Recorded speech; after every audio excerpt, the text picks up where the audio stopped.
नमस्कार साथियों, एक बार फिर से स्वागत है आपका अपने यूट्यूब चैनल आकांक्षा डीआर में।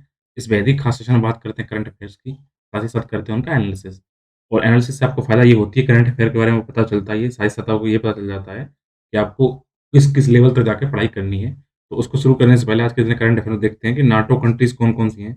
आपको बता दें नाटो का मतलब होता है नॉर्थ अटलांटिक ट्रीटी ऑर्गेनाइजेशन, ठीक है? तो इससे नाटो बनता है, जिसके बारे में हमारा करंट अफेयर में भी चर्चा होगी।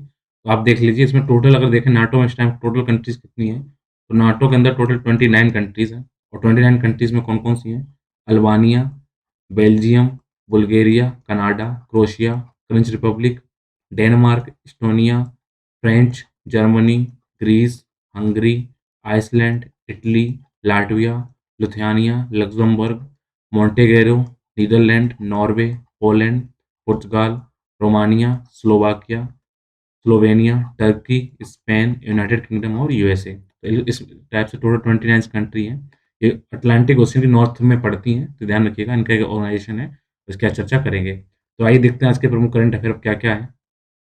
आज का जो सबसे पहला करंट अफेयर बना हुआ है ये है कि कई राज्यों के जो वित्त मंत्री हैं, उन्होंने जीएसटी मुआवजा योजना को जून 2022 से आगे बढ़ाने की मांग की है, क्योंकि मुआवजा आगे बढ़ता रहना चाहिए। तो देखेंगे जीएसटी मुआवजे के बारे में। चीन ने क्या किया है, पूर्वी लद्दाख की जो पेंगोंग त्सो जो झील है, त्सो मतलब झील होता है, तो पेंगोंग त्सो के उत्तरी और दक्षिणी किनारे को जोड़ने वाला पुल बना रहा है, इसका हम देखेंगे।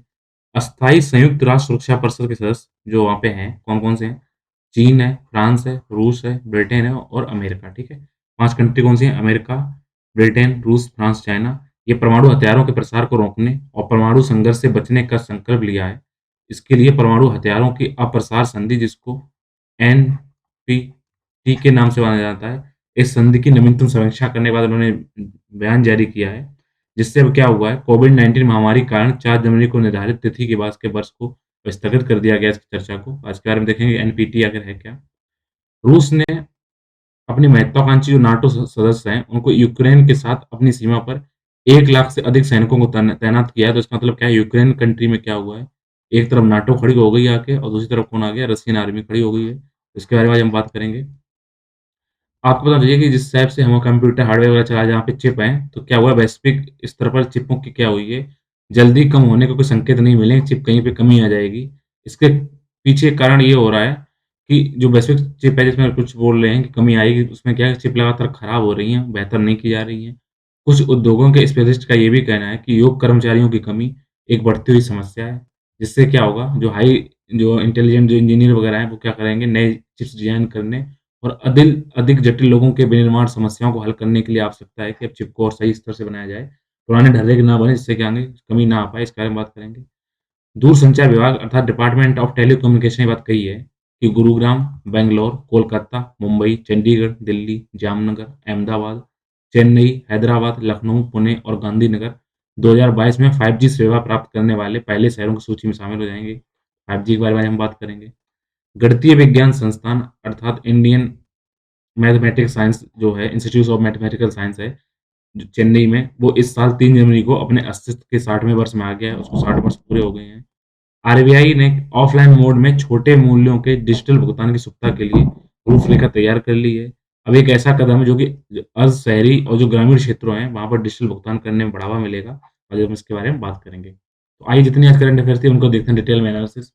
डिटेल में एनालिसिस करने से पहले यदि आप इस चैनल पे नए हैं, तो आप क्या करिए, सबसे इम्पोर्टेंट सब्सक्राइब कर लीजिए, लाइक करिए, शेयर करिए, कमेंट करिए। साथ ही साथ सब क्या करिए, बेल आइकन प्रेस कर लीजिएगा, जिससे कि मेरे द्वारा अपलोड किए गए वीडियो की नोटिफ़िकेशन आप तक पहुँच पाएँ और आप सबसे पहले मेरे वीडियो को देख पाएँ। क्योंकि न केवल आपकी यूपीएससी लेवल तक की करंट अफेयर को कवर करता है, बल्कि सभी स्टेट के जितने भी पीसीएस एग्ज़ाम हैं, उनको और वनडे जितने एग्ज़ाम हैं, उन सब करंट अफेयर को बताने की, समझाने की कोशिश करते हैं और उम्मीद करते हैं कि हर क्षेत्रवार उसको कवर कर लिया जाए, जिससे आपको कुछ चीज़ें छूटे ना। तो ये बात करते हैं जीएसटी मुआवजा के बारे में। ये टॉपिक आपका यूपीएससी के जीएस पेपर 2 से लिंक है। वैसे सरकार की नीतियाँ, उनके हस्तक्षेप करने के कारण कौन-सी समस्याएँ और कौन-सी बातें उत्पन्न होती हैं, उससे लिंक मुद्दा है।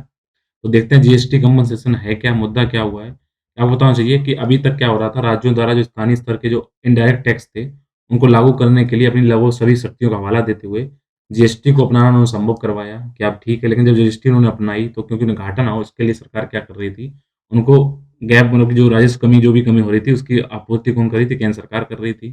तो इसका जून 2022 तक इसका समापन हो जाएगा। तो अब जो राज्य हैं वो चाह रहे हैं कि नहीं उनका जो आप मुआवज़ा दे रहे थे उनका विस्तार कर दिया जाए। क्योंकि समग्र अर्थव्यवस्था विशेष रूप से क्या हुआ है जब कोविड-19 जो महामारी आई है तब से क्या हुआ है, कुछ राज्यों जैसे तमिलनाडु है, केरल है, पश्चिम बंगाल है, राजस्थान है, छत्तीसगढ़ है, इन्होंने ये बोला है कि आप उन पे प्रतिकूल प्रभाव पड़ेगा क्योंकि इसमें क्या हुआ कोविड-19 की वजह से उतने अच्छे से काम हो नहीं पाए, टैक्स कलेक्शन हो नहीं रहा है। अगर राजस्व सही से नहीं होगा तो कहीं न कहीं होंगे राज्य क्या खर्च करेंगे, उनके खर्चे अधिक होंगे, उनको इनकम कम होगी, कहीं न कहीं वो घाटे में चले जाएँगे। इसके लिए आप उनको जारी रखिएगा मुआवज़े को। जीएसटी मुआवज़ा यही था कि जब जीएसटी लागू की गई थी तो ये बोला गया था कि अगर आपको कलेक्शन में कमी आएगी तो उसको अगले 5 साल तक के लिए आपको क्या किया जाएगा, उसका मुआवज़ा कंप्लीट दिया जाएगा आपको। जितना आपको कमी आएगी उतना आपको उसमें जीएसटी की भरपाई केंद्र सरकार के द्वारा की जाएगी। इसका समापन अब जून 2022 में हो रहा है, इसलिए राज्य चिंतित हैं कि कोविड-19 महामारी चलते हुए कैसे किया जाए। आपको बता दें जीएसटी मुआवज़ा होता क्या है, कि जैसे प्रमुख जो वस्तुएँ जिसके केंद्र के पास जिसके पास जीएसटी चली जाती है, तो उसको अब केंद्र खुद ना लेकर क्या करती है राज्यों को दे देती है, जिसकी वजह से कहीं न कहीं होता है राज्यों की अपनी जो कमियाँ हैं, वो पूरी होती रहती हैं। जो जीएसटी समय सीमा निर्धारित की गई थी, तो इससे पहले भी सिफ़ारिशें की गई हैं कि जीएसटी समय सीमा है उसको आगे बढ़ाया जाना चाहिए, क्योंकि अभी हालात इतने अच्छे हुए नहीं हैं राज्यों के, तो कहीं न कहीं जीएसटी मुआवज़ा योजना बंद हो जाएगी, इसको देखते हुए अब राज्य सरकार चाह रही है उनको बढ़ावा मिले, तो आप ये बात समझ गए होंगे। बात करेंगे चीन की अतिक्रमणवादी नीति के बारे में क्योंकि चीन ने लद्दाख के जो पैंगोंग झील है, उसके आस-पास अपना पुल बनाना शुरू कर दिया है। ये भारत उसके पड़ोसी देशों से संबंध है। और आप लोकेशन देखेंगे तो ये रही पैंगोंग झील। इसके ऊपर ये क्या कर रहे हैं यहाँ पर, इन्होंने क्या किया है, इस जगह पे ब्रिज बनाना स्टार्ट किया है, जो आप यहाँ पे देखिए, ये आपको दिखाई पड़ रहा है ब्रिज, इसके बारे में बात करेंगे। इस पुल का जो उत्तरी तट है, वो कुन्नार किले में और दक्षिणी तट है, वो मोल्दो में एक पीएलए गैरीसीन है और दोनों के बीच में लगभग दूरी कितनी है, 200 किलोमीटर इसके बीच में पुल बनाने की कोशिश कर रहे हैं। दोनों किनारों पर निकटतम बिंदुओं के बीच नया पुल जो लगभग 500 मीटर का है, दोनों सेक्टरों की आवाजाही के समय को लगभग 12 घंटे से घटाकर 3 या 4 घंटे कर देगा। इससे फ़ायदा क्या होगी चाइना को, इनकी जो आर्मी जिसका नाम है पीपल्स लिबरेशन आर्मी, वो इन दोनों क्षेत्रों के बीच अपने सैनिकों और अपने जितने हथियार उपकरण हैं, उनको स्थानांतरित करने में जो समय आ रहा था, वो काफ़ी कम हो जाएगा। जिससे क्या होगा कि ये एलएसी से लगभग 25 किलोमीटर आगे स्थित भी हो गया, तो ये कहीं न कहीं हमारे देश के अंदर कब्ज़ा करने की बात कर रहे हैं। तो जो पेंगोंग झील के ऊपर जो बात चल रही है, इसका इसका बात की जाए, तो पेंगोंग झील आप बता दें, चाइना भारत के बीच में बॉर्डर काम करती है, कॉन्क्लेव झील है। पेंगोंग का मतलब लद्दाख में कॉन्क्लेव होता है और तिब्बती भाषा में शो का मतलब झील होता है, तो ये कॉन्क्लेव झील है। ये लगभग 14,000 फीट की ऊँचाई पर स्थित झील है, जो कि 135 किलोमीटर लंबी है। इसको जो 33 टाइम पर जियो सिंक्लाइन हुआ था, वहाँ झुका हुआ था, तब ये बनी थी। ये काराकोरम पर्वत श्रृंखला, जो कि ताजिकिस्तान, अफ़गानिस्तान, पाकिस्तान, चीन और भारत को पार करती है। दुनिया की दूसरी सबसे ऊँची चोटी जो K2 है, उस सहित 6,000 मीटर से अधिक ऊँचाई के साथ पेंगोंग त्सो के उत्तरी तट पर ये समाप्त होती है। इसके दक्षिणी तट पर ऊँचे टूटे हुए पहाड़ हैं, जो दक्षिण के स्पेंगुर झील और झुके हुए हैं। तो ध्यान रखिएगा, ये काफ़ी इम्पोर्टेंट है। यहाँ पे विवाद क्यों रहा है कि जो एलएसी है जो हमारे और चाइना के बीच में लाइन ऑफ एक्चुअल कंट्रोल है, जो चाइना और हमारे बीच में, ये वह रेखा है जो 1962 में क्या हुआ था, जब भारत भारत और चाइना का युद्ध हुआ था, तो उसको फिर उन्होंने क्या किया, वहाँ पे लाइन डाल दी गई थी। तो आम तौर पर पेंगोंग त्सो की चौड़ाई को छोड़कर भूमि के साथ ये रेखा यहाँ चलती है, पानी से बीच में गुजरती है, तो कहीं न कहीं अगर उसके बीच में गुजरती है, अगर चाइना उस पे कब्ज़ा करना चाहेगा, तो फिर कहीं न कहीं लड़ाइयाँ बढ़ेंगी। यहाँ पे क्या है, दोनों लोगों को चिन्हित किए थे। भारत पेंगोंग त्सो और चीन के लगभग 45 किलोमीटर हिस्से पर अपना नियंत्रण करता है, तो आपको बता दें। इसी से लगा हुआ एक टॉपिक है फिंगर्स, यहाँ पे क्या है, ये जो आप देख रहे हैं, ये ऐसे फिंगर लाइक स्ट्रक्चर निकला हुआ है, तो इसको 1, 2, 3, 4, 5, 6, 7, 8, ठीक है? तो यहाँ पे क्या होता है, यहाँ तक भारत के सैन्य ठिकाना यहाँ तक है, फिंगर 3 तक ये पेंगोंग त्सो झील है, उसके पार हमारा यहाँ ठिकाना है। 4, 5, 6, 7, 8 पे यहाँ पे क्या है, चीनी सैनिक यहाँ पे 8 पे चीनी सैनिक तैनात हैं, 3 पे हम तैनात हैं। तो इसके बीच में बाउंड्री बनाए रखे हुए हैं, तो यहाँ पर अब चीन पुल बनाने की कोशिश कर रहा है। तो आपको बता दें, यहाँ पर ये मैंने बता दिया है कि झील के अंदर चांगचेनमो रेंज के पहाड़ नीचे की ओर झुके हुए जो पहाड़ देख रहे हैं, कहीं न कहीं ऐसे घुसे हुए हैं ऐसे करके, ठीक। और जो जिन्हें उँगलियाँ कहा या फिंगर्स कहा जाता है, उनमें से 8 में यहाँ पे विवाद है, आपको बता दें, जो 1 से लेकर 8 तक हैं। भारत और चीन की अलग-अलग समझ है, वहाँ पर लोगों को कई भारत ने सुनिश्चित किया है कि एलएसी जो है वो फिंगर 8 से गुजरती है। भारत का कहना है कि एलएसी जो लाइन है वो यहाँ से पास होती है, पीछे से नहीं, बल्कि वहीं पे क्या कर रहे हैं, यहाँ पे क्या होता है, भारत क्षेत्र यहाँ पे गश्त भी करते हैं भारतीय लोग, लेकिन फिंगर 8 तक इनका कब्ज़े की बात करते हैं, लेकिन भारतीय सेना का फिंगर 4 से आगे सक्रिय नियंत्रण अभी तक नहीं है। बस भारत ने कह दिया कि हाँ, वहाँ पर, जबकि चीन क्या कह रही है, भारत कह रही है कि एलएसी हमारी 8 तक है और चाइना क्या कह रही है, हमारी 2 तक है। तो यहाँ पे विवाद बना हुआ है 2 और 8 के बीच में, इस बात को ध्यान रखिएगा, ठीक। तो वही इन्होंने जो बना दिया है, इससे हमें क्या दिक्कत आएगी, तो जो स्ट्रेटेजिक लोकेशन है पैंगोंग त्सो की वो काफ़ी इम्पोर्टेंट है। आपको बता दें कि चीन जो चुशुल घाटी को देखने का रणनीतिक लाभ उठाकर भारत के क्षेत्र में सीमित रखना चाहता है और वह पैंगोंग त्सो के आगे बढ़कर अपने आप को वहाँ कब्ज़ा करना चाहता है। चीन भी नहीं चाहता कि भारत एलआईसी के पास कहीं भी अपनी बुनियादी ढांचे को बना पाए, क्योंकि अगर बुनियादी ढांचा बन गया तो हम सही से कवर कर पाएँगे और इससे कहीं न कहीं तो लगातार अगर हमने वहाँ पे कब्ज़ा कर लिया, अगर वहाँ पे अपने इंफ्रास्ट्रक्चर बना दिया, जो अक्साई चीन इलाका जो पाकिस्तान ने हमसे लेकर चाइना को दे दिया है या फिर ल्हासा जो कास्कर राजमार्ग है, उस पे हम हमारा नियंत्रण बढ़ जाएगा। आपको बता दें इस मास जो ये मार्ग है, ल्हासा खासकर इस पर चीन को कोई खतरा ना बने, इसलिए क्या होता है, ये साम्राज्यवादी योजना को लद्दाख, जम्मू-कश्मीर में पाकिस्तान कब्ज़े वाले क्षेत्रों और उससे आगे पाकिस्तान में डालता रहता है। यानी कि हमको दूर रखने की कोशिश करता है, अपने वहाँ पे लगातार चीज़ें बनाता रहता है। बात करेंगे परमाणु अप्रसार नीति के बारे में अर्थात एनपीटी के बारे में, तो इसमें बात क्योंकि इन्होंने बोला है कि इसको मीटिंग स्थगित कर दी गई है, ये अंतर्राष्ट्रीय महत्वपूर्ण संस्थान है। और एनपीटी की बात देखें तो फुल फॉर्म है नॉन प्रोलिफरेशन ट्रीटी, यानी परमाणुओं का आगे प्रसार ना हो, उसके प्रसार को रोका जाए। तो मुद्दा क्या है? रूस और संयुक्त राज्य अमेरिका के बीच में लगातार तनाव बढ़ रहे हैं और ये तनाव कभी-कभी भी हाई पे पहुँच सकते हैं। ऐसा शीत युद्ध के बाद से मॉस्को द्वारा यूक्रेन सीमा करीब एक सेना के निर्माण पर देखा गया है। इससे आशंका ये भी बढ़ती है, जो क्रीमिया इलाका है, वो पश्चिमी समर्थक पड़ोसियों पर एक नए हमले की योजना बना रहे हैं और क्रीमिया के आस-पास वो यूक्रेन का इलाका है। वहाँ पर पूर्वी और पश्चिमी मतलब कि जो यूरोपियन कंट्रीज़ हैं, पूरी मतलब अपनी रशिया है, वहाँ पे कहीं न कहीं दिक्कतें आ रही हैं। तो इससे क्या है लगातार तनाव बढ़ रहे हैं, विशेष रूप से ताइवान द्वीप पर भी इसमें क्या हो सकता है, वाशिंगटन में भी तनाव बढ़ रहा है और ताइवान पर बीजिंग ताइवान को अपने क्षेत्र का हिस्सा मानता है और आवश्यक हो तो एक दिन से बलपूर्वक जब तक अपनी कसम खाता है, तो कहीं न कहीं अगर यहाँ पे दिक्कतें आएँगी, तो चाइना तक ये दिक्कतें बढ़ेंगी। तो एनपीटी की बात की जाए, तो एनपीटी क्या है, एक बहुपक्षीय संधि है। इनका उद्देश्य क्या है कि 3 तत्वों सहित परमाणु हथियारों के प्रसार को सीमित सीमित करें। वो 3 तत्व क्या हैं? परमाणुओं का अप्रसार करें, निःशस्त्रीकरण करें अगर परमाणु हथियार हैं भी और साथ ही साथ क्या है, परमाणुओं को शांतिपूर्वक यूज़ किया जाए। मतलब परमाणुओं को फैलने से रोका जाए, जो फैल चुके हैं उनको खत्म किया जाए और साथ ही साथ अगर जहाँ बचे भी हैं उनको शांतिपूर्ण से यूज़ किया जाए। इसको बता दें इस ट्रीटी को 1967 में साइन किया गया था और ये 1970 में एनपीटी जो ट्रीटी थी नॉन प्रोलिफरेशन ट्रीटी है वो क्या हो गई? लागू हो गई 1970 के अंतर्गत। इससे क्या होगा अब कोई राज्य क्या करेगा परमाणु हथियारों को अधिग्रहण नहीं करेगा, जो है उनको निशस्त्रीकरण करेगा और शांतिपूर्ण तरीके से उनका उपयोग करेगा, यही मोटा-मोटी बातें हैं। आपको बता दें 5 परमाणु हथियार संपन्न राज्य कौन-कौन से हैं? चाइना है, फ्रांस है, रशिया है, यूनाइटेड किंगडम है और संयुक्त राज्य अमेरिका है, इस बात को बता दें। इनका क्या है शांतिपूर्ण उद्देश्यों से आप यूज़ करिए, शांतिपूर्ण मतलब क्या है परमाणु ऊर्जा का विकास करिए। उनका उत्पादन उपयोग करिए, इसको कहीं न कहीं कोई दिक्कतें ना आएँ। राज्यों को भी चाहिए कि ऐसी चीज़ों को प्रोत्साहित ना करें जो हथियारों की तरफ आगे बढ़ें, बल्कि क्या करें केवल सिविल इनके यूज़ करने के लिए बातें बढ़ाएँ और इसको देख-रेख करने के लिए अंतर्राष्ट्रीय परमाणु ऊर्जा एजेंसी अर्थात इंटरनेशनल एटॉमिक एनर्जी एजेंसी है, जो देखती है कि कौन क्या काम कर रहा है, ठीक है? तो इससे क्या है कि एनपीटी से संबंधित मुद्दे वही हैं कि विश्वसनीयता बनी रहे, आपस में सबको बिलीव रहे कि आप क्या करें, हैव और हैव नॉट के बीच में जो वर्ल्ड बँटा हुआ है, किसी के पास है, किसी के पास नहीं है, उन चीज़ों का सही से कंट्रोल होता रहे, इसके बारे में बात की जा रही है, ठीक है? भारत के अगर रुख की बात की जाए, तो भारत ने क्या किया है, ये इम्पोर्टेंट है ध्यान रखना, एनपीटी के ऊपर भारत के साइन नहीं हैं। इसका मतलब ये नहीं भारत परमाणु हथियार रखना चाहता है। बल्कि क्या कर रहा है वो उसका ये कहना है कि वो इसपे साइन नहीं करना चाहता है। इसका इसका लेना-देना है कि इसको साइन के ऊपर इस पे साइन नहीं कर रहा है। इसका मतलब क्या है वो चाहता है कि इसको एनपीटी क्या है, भेदभावपूर्ण हमेशा चीज़ों को बना रही है और भेदभावपूर्ण इसमें इस तरीके से हो रहा है क्योंकि एक तरफ जिनके पास परमाणु हथियार हैं, अब वो तो हटा नहीं रहे हैं और नए लोगों को मिलने नहीं दे रहे हैं।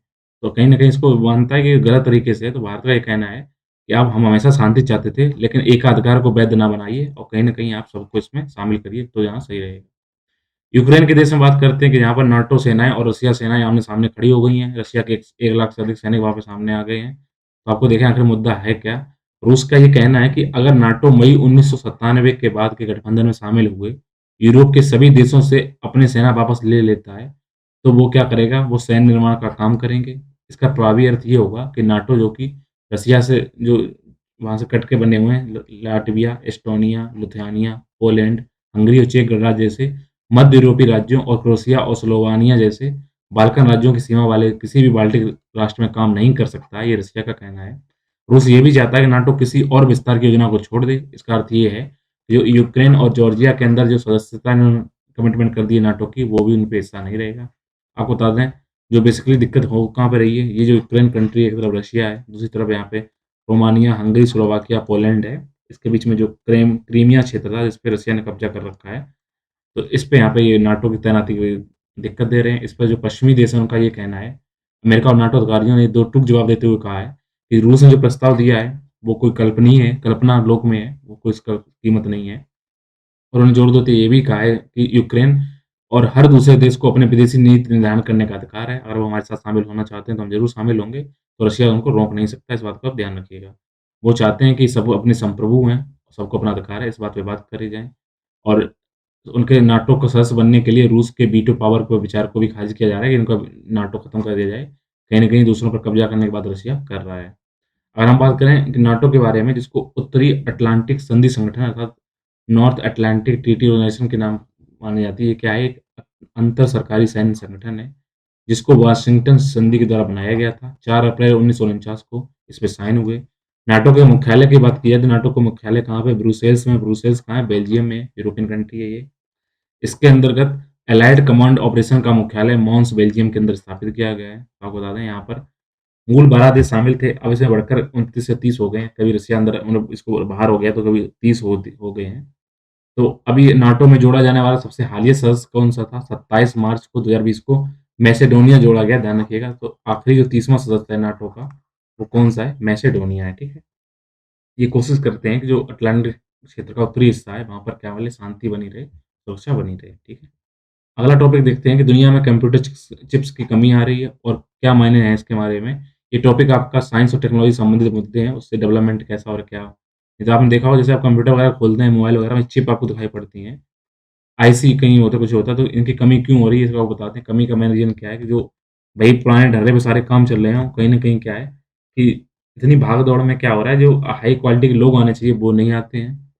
कि आपको बता दें, सबसे बड़ी दिक्कत क्या है, चिप की माँग स्टे एट होम जब से काम शिफ्ट हो गया है महामारी चलते, तब से क्या हुआ, इतनी चीज़ें बन नहीं पाई हैं। कहीं न कहीं आपको जो लगातार जो एप्पल जैसी कंपनी है, वो भी कहीं न कहीं क्या कर रही है, मुसीबत का सामना कर रही हैं चिप का, क्योंकि सही से फैक्ट्री में काम हो नहीं पा रही हैं। तो इसी जगह से जो इतनी माँग आ रही है, उसकी आपूर्ति मुश्किल से हो नहीं पा रही है। तो अगर देखा जाए तो फरवरी में टेक्सास में क्या हुआ था, एक ठंड की वजह से बिजली गुल हो गई, जिससे क्या हुआ, ऑस्टिन और उसके आस-पास जितने भी अर्धचालक संयंत्र थे, वो बंद हो गए। मार्च में जापान में एक संयंत्र में आग लग गई थी, जिससे वहाँ पर उत्पादन प्रभावित रहा। तो कहीं न कहीं सारी कंबाइंड सिचुएशन की वजह से जो चिप्स हैं, उनमें कमी आ रही है। इससे दिक्कत क्या होगी कि इससे बहुत सारे उद्योग क्यों प्रभावित होंगे, क्योंकि कहीं न कहीं जो चिप है, उसको सेमीकंडक्टर चिप की वैश्विक माँग आपूर्ति में कमी आएगी, तो कहीं न कहीं दिक्कत आएगी। अगर चिप की कमी इस साल की बात की जाए, तो इसमें कार निर्माताओं के लिए लगभग 210 बिलियन अमेरिकी डॉलर की बिक्री का खात्मा होने की उम्मीद है, जिससे कि लगभग साढ़े 7 करोड़ वाहन हैं, वो अपना क्या करेंगे, उनका प्रोडक्शन हो नहीं पाएगा। भारत के में देखें, भारत अगर सेमीकंडक्टर इतना इम्पोर्टेंट है पूरे वर्ल्ड के लिए, इससे भारत ने क्या किया है, तो भारत ने अपनी मेक इन इंडिया पहल के तहत क्या किया है, एक हिस्से के रूप में सेमीकंडक्टर चिप निर्माण योजना को बड़े पैमाने पर अंतिम रूप दे रहा है। अभी दे रहे हैं, ध्यान रखिए, किया कुछ नहीं है। देश में जितनी मैन्युफैक्चरिंग इंडस्ट्री इकाइयाँ हैं, यूनिट हैं, उनको स्थापित करने के लिए प्रत्येक सेमीकंडक्टर कंपनी को भारत ने 1 बिलियन अमेरिकी डॉलर से अधिक की नकदी पेशकश की है।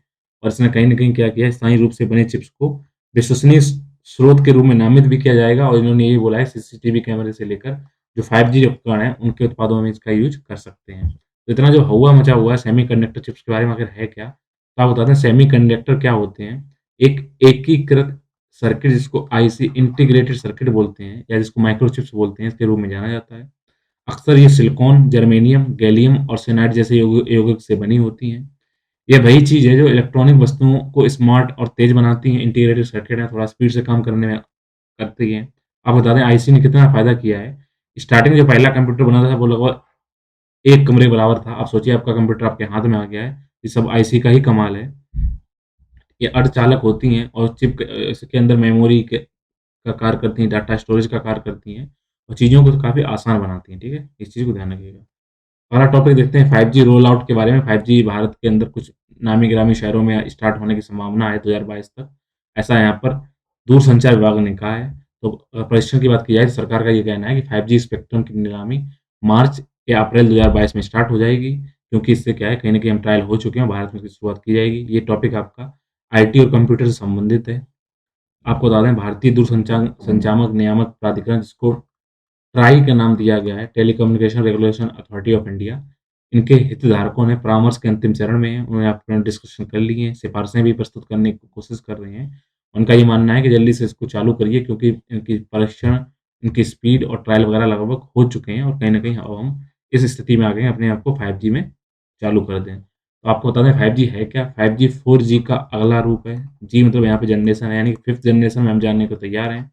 जो क्या करेगा 4G लॉन्ग टर्म इवोल्यूशन को क्या करेगा, ना केवल उसकी स्पीड बढ़ाएगा बल्कि कनेक्शन में फ़ायदा करेगा। इसके लाभ क्या होंगे? लाभ ये होगा कि 30 से लेकर 300 गीगाहर्ट्ज़ पे ये काम करेंगे, जिससे क्या होगा डाटा बहुत ही स्पीड से जाएगा और ये लो, मीडियम और हाई फ्रीक्वेंसीज़ पे काम कर सकेगा। इसमें internet of things, artificial intelligence इसकी शक्ति को और प्रभावी रूप से बढ़ाया जाएगा और कहीं न कहीं क्या होगा इसके अंदर जो कार्यक्रम और खेल आयोजन वगैरह हैं, उनकी चीज़ें और स्पीड से आप चला पाएँगे, तो कहीं न कहीं आपको क्या होगा, इससे स्पीड होगी। कहीं न कहीं ऐसा माना जाता है कि इनके जो शोध ये रिसर्च किए गए हैं, उनमें कुछ लोग कहते हैं इनकी जो रेडिएशन है, 5G की काफ़ी हार्मफुल है, लेकिन अभी तक जो सारे जो डाटा आए हुए हैं, वो कहीं इस बात को नहीं शेयर उन्होंने नहीं दिखाया है कहीं की रेडियो फ्रीक्वेंसी है या कोई दिक्कतें ऐसी हैं जिससे कि मानव की त्वचा और शरीर को दिक्कत होगी। अगर इनकी फ्रीक्वेंसी आगे बढ़ाई जाती है, तब ज़रूर त्वचा और आँखों तक इनकी हार्मफुल इफ़ेक्ट हो सकते हैं। इसको चीज़ें देखी जाए, ठीक है? और इसमें कुछ ख़ास है नहीं। बात करेंगे गणितीय विज्ञान संस्थान के बारे में, अर्थात इंस्टीट्यूट ऑफ मैथमेटिकल साइंस इसके बारे में अगर बात की जाए, तो इसमें देखते हैं इसमें ख़ास क्या है? ख़ास ये है कि जो गणितीय विज्ञान संस्थान चेन्नई के अंदर स्थित है आईआईएमसी, ये 3 जनवरी को 60 वर्ष का पूरा हो गया है। 3 जनवरी 1962 को अल्लादी कृष्णास्वामी द्वारा चेन्नई में मैथ्स साइंस की स्थापना की गई थी।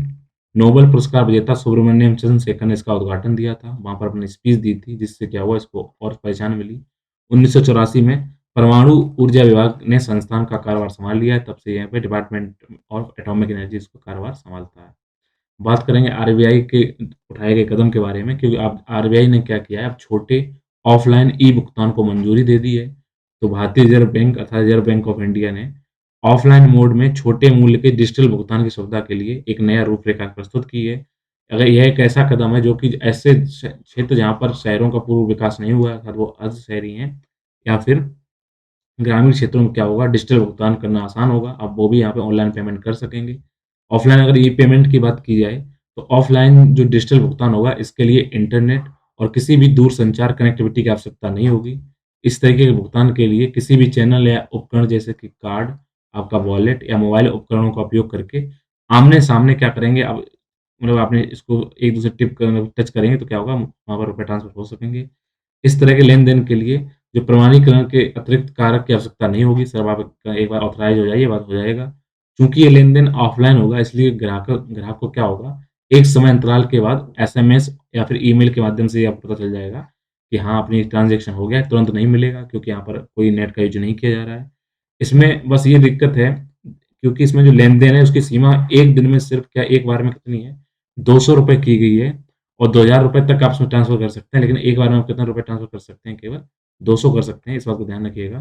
तो अच्छी पहल है जहाँ पर गाँव में अगर हम चाहते हैं सभी लोग क्या करें, टेक्नोलॉजी से जुड़ें और ऑनलाइन डिजिटल भारत का सपना साकार हो, तो कहीं न कहीं इसको सफल होना आवश्यक है। तो देखते हैं इसके अब आरबीआई की जो इन्होंने नए चलाई है ऑफ़लाइन मोड से ₹200 वाली सिस्टम, तो कितना कारगर होता है, उसका आने वाला वक़्त ही बताएगा। इसके साथ इतना आज का करंट अफ़ेयर था, उनका एनालिसिस कंप्लीट होता है। उम्मीद है आपको ये सेशन समझ में आया होगा। मिलेंगे हम नए टॉपिक में, नए सेशन के साथ, तो आप जुड़े रहिए। मेरे यूट्यूब चैनल आकांक्षा डिजायर के साथ। अपना ख़्याल रखिए और अपनी पढ़ाई को करते रहिए। धन्यवाद।